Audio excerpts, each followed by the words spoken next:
السلام عليكم ومرحبا بكم ان شاء الله تكونوا كامل بخير. في لا فيديو تاع اليوم راح ندير معاكم غراتا بحجم عائلي، يعني راح يكون في مول كبير. هاد الوصفه تاع اليوم بزاف بنينه، نتمنى انكم تجربوها وعلى بالي حتعجبكم. نروح نشوفوا المقادير وطريقه التحضير. للوصفه تاع اليوم جبت لهنايا صدر دجاج صغير، قطعته هكا مربعات، زدت عليه 3 مغارف كبار تاع الزيت، مغرفه كبيره خل، ونزيد الملح مع شويه تاع فلفل كحل، ومغرفة صغيرة توابل شاورما.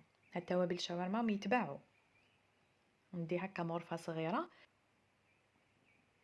نخلطهم مليح، ومن بعد نغلف هاد الدجاج بابي فيلم ولا غطوه غير بعفسه برك، ونخليه واحد نص ساعة حتى ساعة. هي قد ما تخلوه بزاف راح يجي بنين، ولا ما كانش عندكم الوقت من نص ساعة حتى لساعة هكاك وطيبوه. انا خليته واحد نص ساعة هكاك، ومن بعد طيبت هاد الدجاج على نار تكون متوسطة، ما تزيدوش بزاف كيما ما تنقصوش للنار.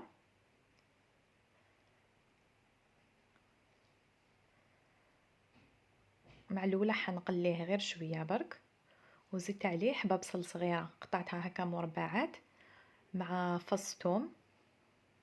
الفص تاع الثوم جاي شوية كبير، الا الثوم تاعكم صغير ديروا 2 فصوص. ونبقى غير نحرك، وهنايا نغطي على هاد المقلة ونخلي هاد الدجاج يطيب في غردو. كي نلقاه هو وهذيك البصل دبالت خلاص تماك نطفي عليه. وفي هذا الوقت رحت نحضر لاصوص بيشاميل. جبت مارغرين ديما، راح ندي 50 غرام. اللي عندها ميزان توزن، اللي ما عندهاش تقسم هاد الباطا على 5 وتدي قسم. سينوضو مغرفة كبيرة وشنو تكون معمرة مليح، تجيكم هكاك واحد 50 غرام. انا دايما نحب نوريلكم هاد العفسة بلي قسمو هكا على 5 وندو قسم واحد. المبتدئات البنات الصغار اللي بداو يطيبوا في هذا رمضان ان شاء الله تجيهم هاد الطريقه سهله خير. دوكا هاد المارغرين راح نحطها في كاسرونه بيان سور، والكاسرونه نحطها فوق نار تكون متوسطه، ونخلي هاد المارغرين حتى تذوب. انا غير دابت زدت لها 2 مغارف كبار تاع فارينه. الفارينه كي ترفدوها بالمغرفه ما تعمروهاش بزاف، لازمش تكون بومبي.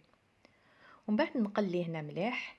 لازم هاد الفارينه تتقلى باش لاصوص بيشاميل تاعكم تجي بنينه.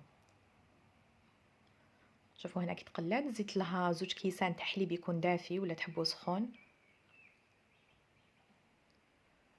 ونبقى غير نحرك. دوكا نحط الملح وشويه تاع فلفل كحل.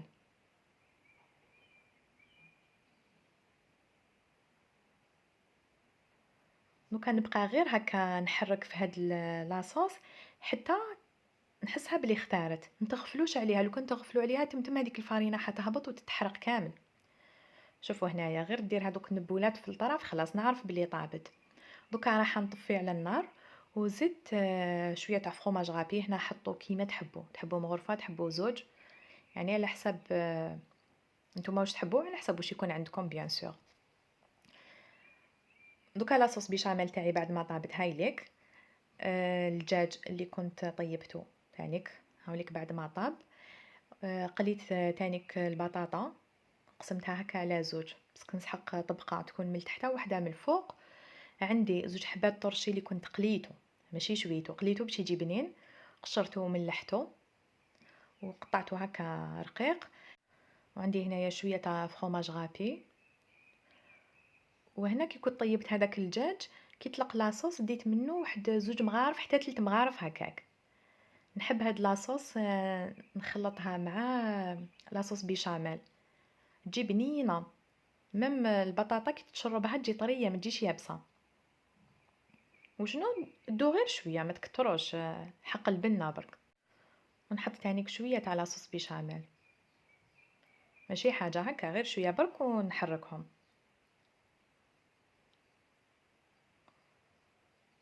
ودوكا نبدا نستف البطاطا، ندير الطبقه الاولانيه كامل بطاطا تكون مقليه. هنا الناس اللي دايرين ريجيم ولا يحبوا ينقصوا شويه من الزيت يقدروا يديروا بطاطا فايره، وشنو هي المقليه تجي بنينه خير كيما نعرفوا. تحبوا تقطعوها هكا مربعات ولا ديروها دوائر، يعني كيما حبيتو.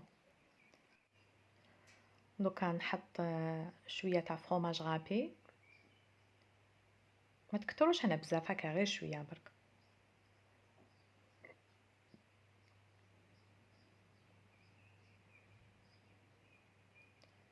ونزيد هذاك الطرشي. الطرشي هو فلفل اخضر، بس كيجوني بزاف تعليقات من دول عربيه ما يفهموش اللهجه الجزائريه، يقولوا لي واش ما عندها طرشي، واش ما عندها الكاوكاو. صافي هكا كي نلقى حاجه باللهجه تاعنا نترجمها باللغه الفصحى. حطيت الطرشي ونزيد نفرغ هذاك الدجاج كامل. انا الدجاج هنا كي قطعته خليته شويه كبير، ما حبيتش نفتتو صغير بزاف. ومن بعد نزيد فرomاج غابي تانيك، طبقه غير رقيقه.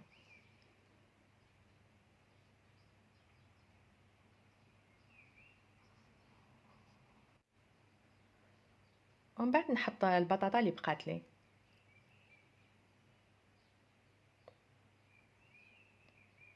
هاد الكغاتان تاع اليوم بزاف بنين، لو كان تجربوه راني متاكده بلي حيعجبكم، مام زاكي.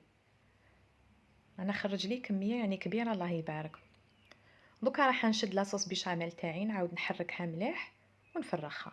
الا لقيتوها زعما تقالت زيدوا لها شويه حليب وحركوها عادي، كما تقدروا تكسروا عليها حبابيض وتعاودوا تحركوها، يعني حاجه اختياريه. نتوما لاصوص بيشاميل ما تخدموهاش حتى تقلوا البطاطا وتقلوا الطرشي باش توجدوها. دوكا فرغتها كامل من الفوق، نمشيها ونزيد ندير لها الفرomاج غابي اللي كان بقالي، وندخل الكغاتان تاعي يطيب على درجة حرارة 200 حتى ل 220 درجة.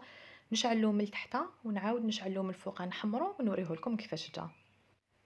هاوليك الكغاتان بعد ما طاب وخدا هذيك التحميرة الشابة. هنا راهو سخون وحنقسمو معاكم باش تشوفوه كيفاش جا. يعني من الشكل تاعو باين بلي راهو بنين، راهي بواحد الريحة تشهي.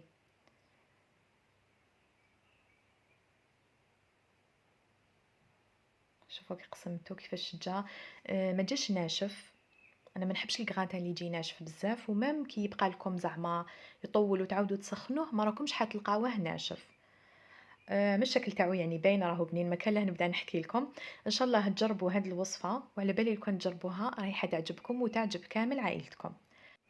وصلنا دوكا لنهايه لا فيديو تاع اليوم، ما بقى لي غير نقول لكم صحه فطوركم، ونتلاقاو ان شاء الله في وصفات اخرى. مع السلامه.